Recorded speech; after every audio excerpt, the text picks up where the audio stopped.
2ஆம் தேதி அன்றைக்கி எங்கள் மாநில மாவட்ட செயலாளர்களும் உயர்மட்ட குழு மீட்டிங் இருக்குது. அன்றைக்கி அந்த அறிவிப்பு என்னோட யார் கூட்டணி வைக்கிறாங்கன்னு கேட்குறீங்களா, நான் கூட்டணி வைக்கிறது கேட்குறீங்களா?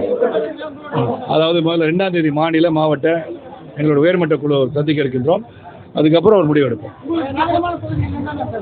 யாருக்கு 234 தொகுதி சட்டமன்றத்தில் 39 தொகுதி பாராளுமன்றத்தில் சாதகமான தொகுதி தான். கூட்டணி பற்றி நான் எதுவுமே பேசலையே, நாங்கள் முடிவே எடுக்கலையே.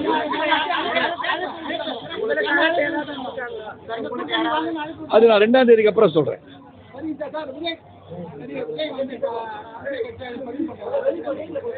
சரி சார், நல்லது தானே.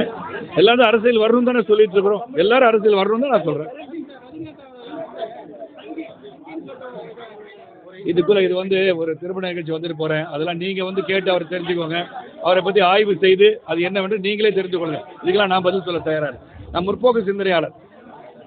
பொருளாதார அடிப்படையில் மக்கள் எப்படி உயர வேண்டும், மக்களின் வாழ்வாதாரம் எப்படி உயர வேண்டும் சிந்தித்துக் கொண்டிருப்போம். இதை பற்றி பேசுறதுலாம் எனக்கு நேரம் கிடையாது.